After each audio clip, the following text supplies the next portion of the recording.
I got the chance to check out some of the latest and greatest cars on the market at the SMMT, or Society of Motor Manufacturers and Traders, test day at Millbrook Proving Grounds. It's a great event, I very much enjoy going, and it gives me the chance to check out some of these rather impressive and interesting cars, including a load of everyday EVs that you might actually want to pick up. I also got the chance to meet Nick, Richard, and Ben from Bad Obsession Motorsport. Fantastic channel, highly recommend you check them out.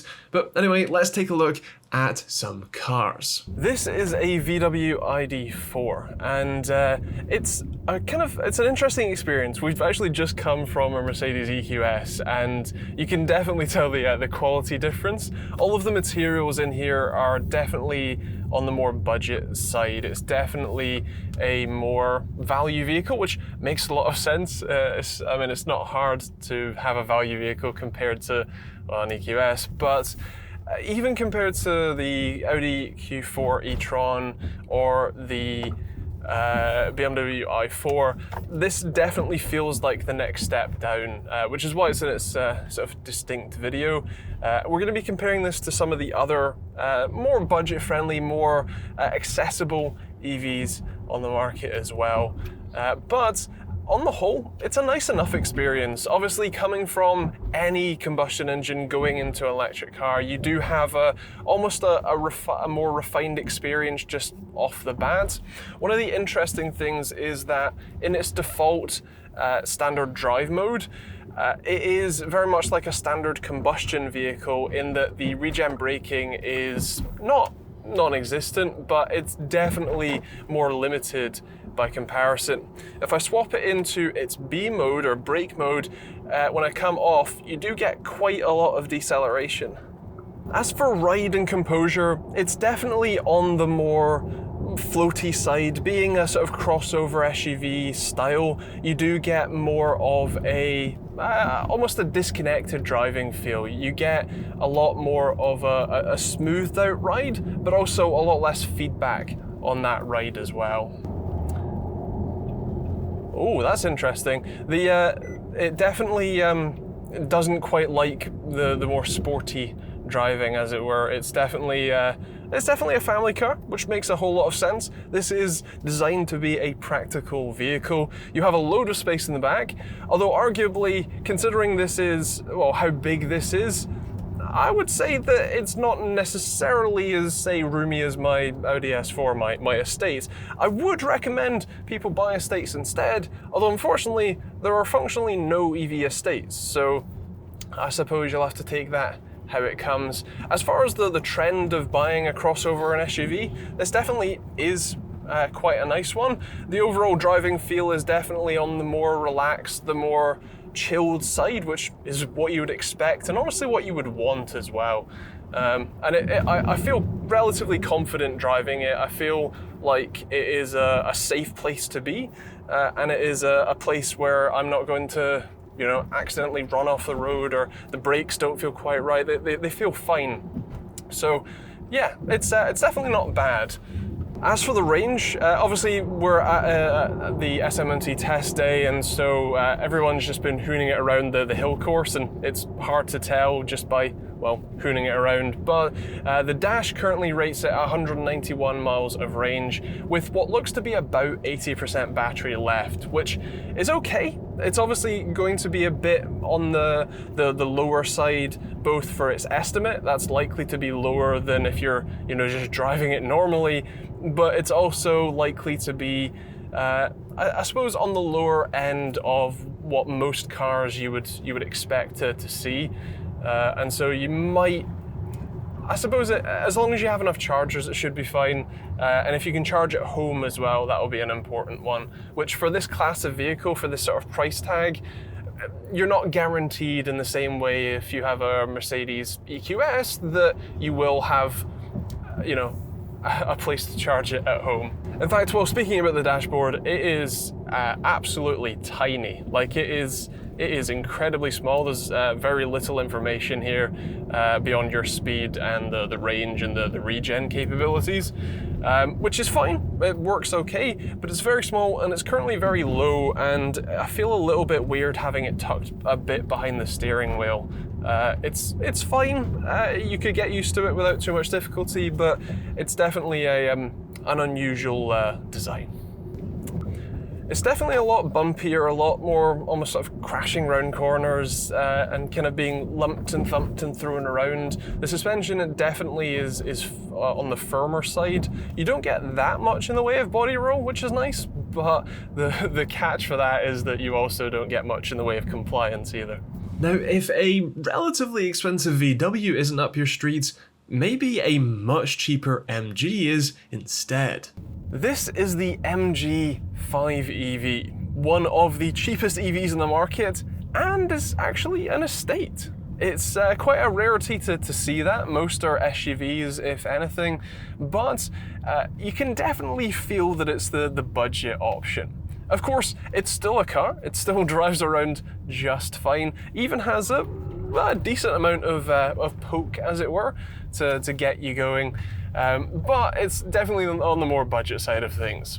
Interestingly, on the dashboard, it reads out a voltage, which is 13.6 volts, which is kind of confusing because most EV batteries are in the range of, a bare minimum 48, 96, and upwards. I mean, the Porsche Taycan has an 800 volt architecture, so it's strange. I imagine that is the 12 volt, sort of systems battery instead, although I'm not sure why that's being listed there. We do have 95% charge level, which is indicated at 225 miles of range, which is actually not too bad, especially considering the price tag for this thing. But of course, it's no, Taycan, it's no EQS, it's no, ultra high range, high mileage vehicle. But from a handling perspective around these sort of city mock streets, it feels pretty decent. It's certainly, you can hear the road noise, you can hear the tires for sure, but the overall maneuverability and handling is pretty decent, and the overall driving experience for what this is, which is a cheap, budget-friendly sort of family car, it's perfectly fine. Like I said, you have plenty of acceleration to get you off the line, as it were, to be the traffic light king. And I think, while we haven't been able to get this up to much speed, I can imagine this being okay at sort of the motorway cruising, even if it's not necessarily the most ideal. The most refined, the most quality, whatever else. The in-cabin feel, everything is definitely on the cheaper side. You do have some nice elements like this faux metal sort of gear selector knob and some physical controls. I know, madness! But you do also have a relatively small, for the modern times, touchscreen with Android Auto and Apple CarPlay. It's definitely on the slower side as we are loading some navigation.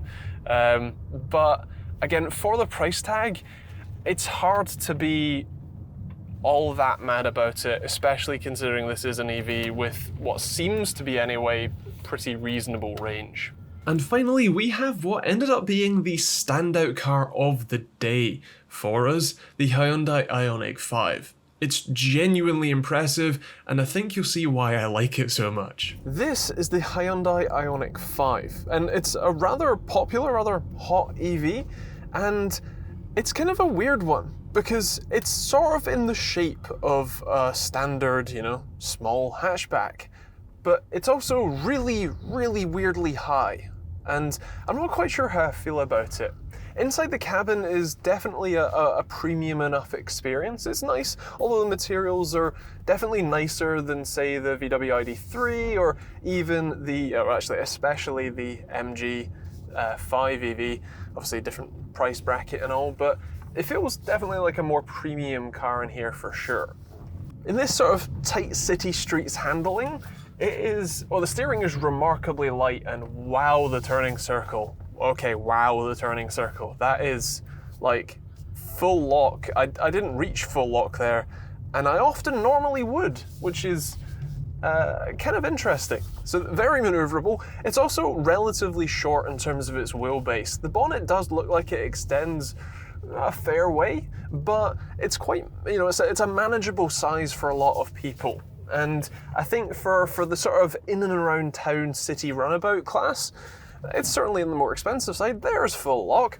It's, you know, a decent size and decently maneuverable as well. As for range, obviously this is a test vehicle and it is, we are here at the SMMT test day, which means this car has been generally hooned around and otherwise not very well, not taken care of, but it's not been the utmost sensibly driven.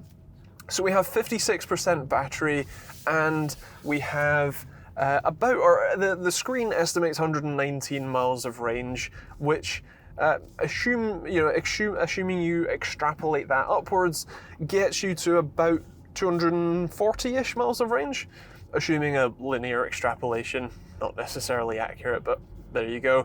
I think for that sort of range, for the sort of class, that's definitely not too bad, although it does still fit it definitely into the smaller vehicle, more city runabout category than the, you know, absolute motorway mile muncher type class that some of the higher end, especially larger vehicles fit into. In terms of the regen braking, I've set it to the highest setting and it feels pretty stiff for, you know, regen braking as you'd expect. It's not the absolute stiffest that we have felt, but it feels like a good balance and feels relatively well set. Interestingly, all of the beeps and things that you're hearing are the driver assistants, which are generally keeping it in lanes or keeping it, you know, from me veering off to the edge. And it doesn't really like that I'm crossing lanes haphazardly. Obviously, like I've said previously, closed course, all that stuff. We're not driving on standard roads here. But it's interesting feeling the driver assistants because they're definitely sort of subtle driver assistance. They're not really trying very hard to really force you into the lane. They're not sort of taking charge, as it were, but they're definitely present, and it will take a little bit of getting used to. Speaking of the driver assistance, you actually have a couple of different modes, including on the key itself, which lets you do a Tesla Summon-esque feature of having it drive itself forward or backwards, just using the key, which is definitely a nice party trick, and I could see it being useful in certain scenarios, but the fact that it's on this class of car definitely is a, you know, sort of fun selling point for people. Oh, and it goes. It definitely goes. Oh, it goes. That's decent. Yeah.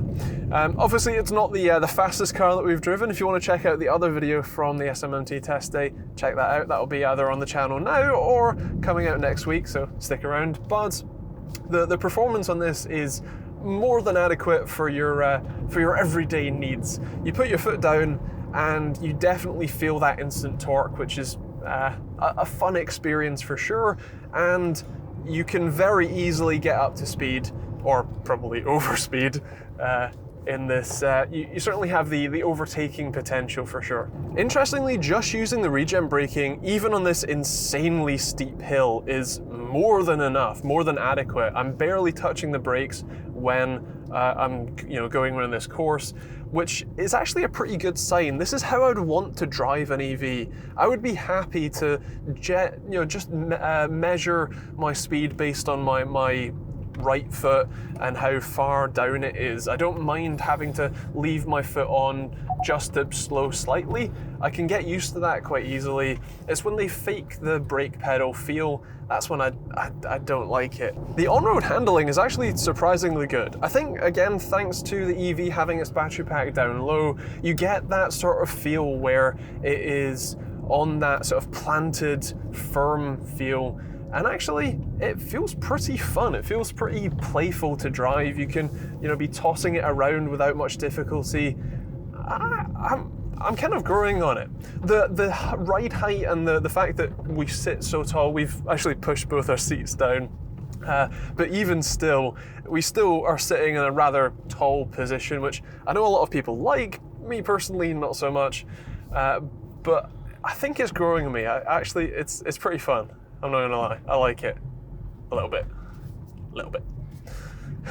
Okay, so we've just stuck it in sport mode, and I may or may not be keeping up with the Porsche 911. Like, this is ridiculously, like the throttle response is instant. And when I say instant, I've driven a lot of EVs and they are still instant, but this is like punch you in the face instant. This is crazy how reactive it is. It's trying to do active lane keep assist while I'm talking about punching it. I'll wait till the that uphill, but I think I'm going to be I'm going to have a very big grin on my face when I get to the top of that.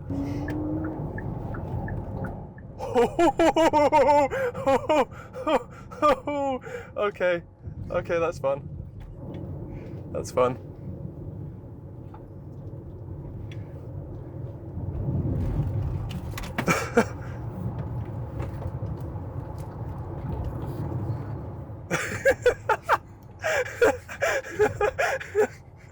I'm genuinely keeping up with a Porsche and there's a Taycan behind me.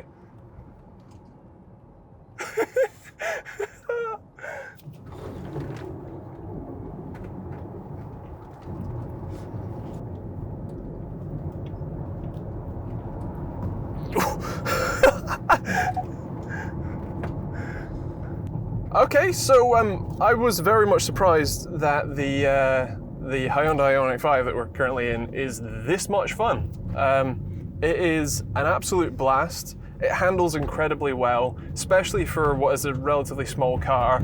It is more than powerful enough, and it's just good fun.